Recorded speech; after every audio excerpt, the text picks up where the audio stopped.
Qu'il s'agit du plus célèbre réseau social au monde, ce n'est peut-être pas très clair. Mais si on prononce son nom, Facebook, sans doute en avez-vous déjà entendu parler. Facebook existe depuis 4 ans, mais il est ouvert au grand public il y a seulement 2 ans et déjà 150 millions d'utilisateurs dans le monde, dont 4 millions chez nous en France. Mais de quoi s'agit-il exactement ? Eh bien, c'est un site internet où chacun peut se créer une page personnelle, se raconter, montrer ses photos, sa famille, ses amis, étaler ses humeurs comme ses passions. L'idée a germé dans le cerveau d'un jeune étudiant américain à l'université de Harvard. Aujourd'hui, à 24 ans, il est milliardaire.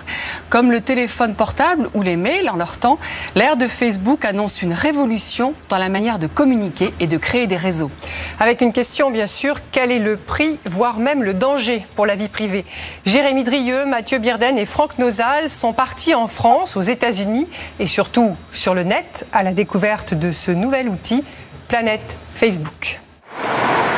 C'est dans un palace parisien que nous avons rendez-vous. On rentre pas tous en même temps. Avec une star américaine. Un des hommes les plus riches de la planète. Sa fortune est estimée à 1,5 milliard de dollars. Il a fait la une des journaux du monde entier. Mark Zuckerberg a l'air d'un étudiant, mais c'est déjà une légende. Bonjour. C'est par là ? Ah, donc je me suis planté. À 24 ans, c'est le plus célèbre des geeks. Un génie de l'informatique, pas très à l'aise au milieu de ses attachés de presse. C'est quoi cette caméra ? Des caméras et autres photographes. Oh, ça, c'est des images pour la télé. Et c'est pourquoi cet appareil photo ? On fait des photos pour vous, pour l'agence de presse et pour Facebook. Il y a 5 ans, Mark a eu l'idée lumineuse qui allait changer sa vie et le monde.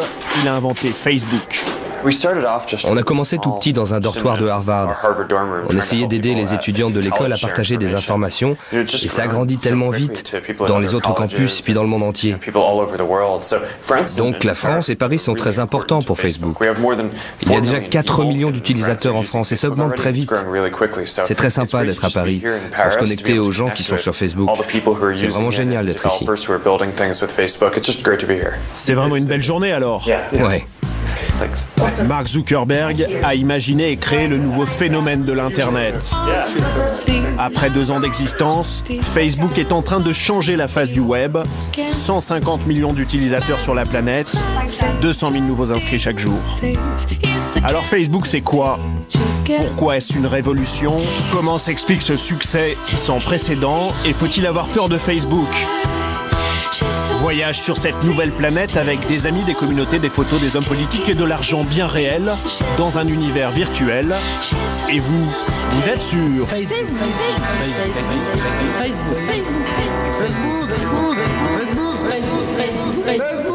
150 millions d'utilisateurs dans le monde, ils doivent bien être quelque part. Entrons dans ce cybercafé juste pour voir.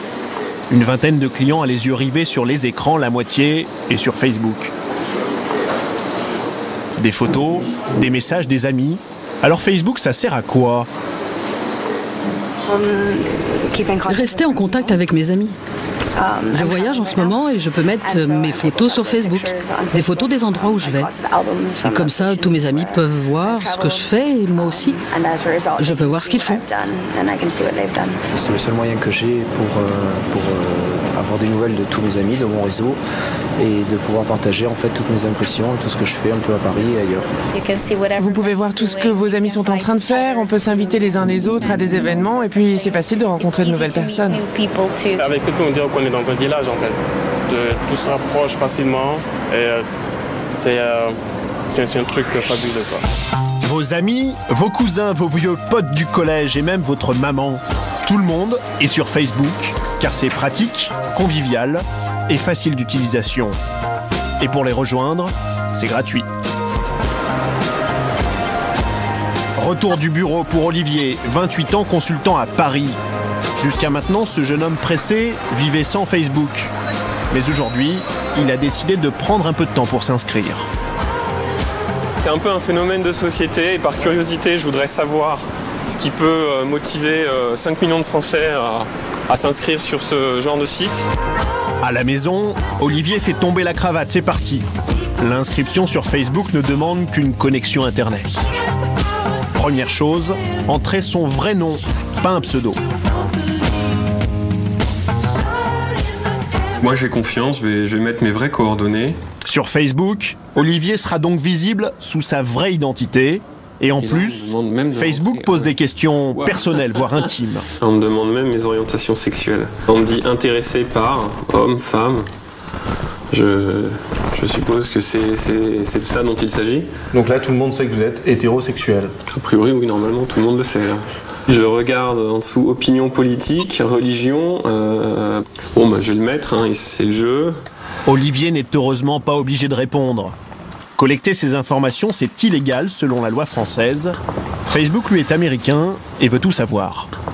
Là, on nous demande de nous mettre à nu. Citation favorite, livres, films, émissions de télé, style de musique, intérêt, activité. Olivier remplit toutes les cases, rajoute sa photo, ça y est, il a son profil sur Facebook. Et aux surprises, on l'attend déjà. Alors là, c'est exceptionnel parce que effectivement, il y a tous les amis qui m'ont invité sur Facebook depuis peut-être 1 an ou 2 qui sont sur la page d'accueil. Le jeune homme peut maintenant partir à la recherche de ses proches et leur proposer de devenir amis. Il se crée ainsi un réseau avec lequel il est relié en permanence. Je pense qu'on peut devenir accro et on a vite fait d'y passer 1 heure, 2 heures ou 3 heures par jour si on veut. La communauté est tellement infinie, les sujets sont tellement variés que ça peut vraiment devenir très prenant si on n'y prend pas garde.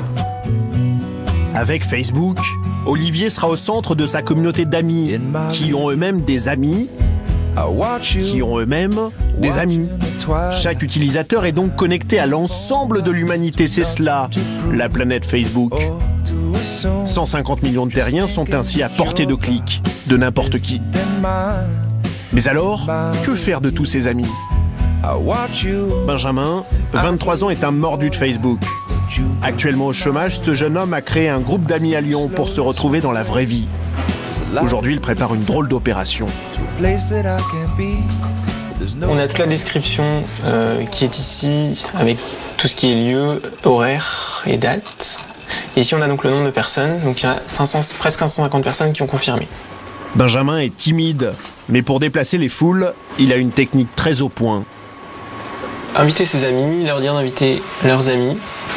Et ensuite, il faut qu'on ait un peu de chance, que ça ramène du monde, que les amis des amis des amis des amis se rendent compte que leurs amis sont rentrés sur ce groupe. Et puis après, il y a un effet boule de neige et tout le monde rentre sur ce groupe. Et ça marche. Il y a du monde. La preuve, sur cette place, plus de 400 personnes ont répondu à l'appel de Benjamin. La plupart ne le connaissent même pas, mais elles ont toutes été prévenues de la même façon. Parce qu'on l'a vu sur Facebook. Ouais, voilà, comme ça, pour rigoler. Sur Facebook et on s'est dit, allez hop, on va le faire. Ouais, voilà, c'est sympa. Un événement mis sur Facebook et de voir si ça a vraiment lieu et comment ça va se passer. Comment vous êtes au courant ? From Facebook, de notre fille. J'étais invitée sur Facebook de mon amie française et donc c'est pour ça que nous sommes venus.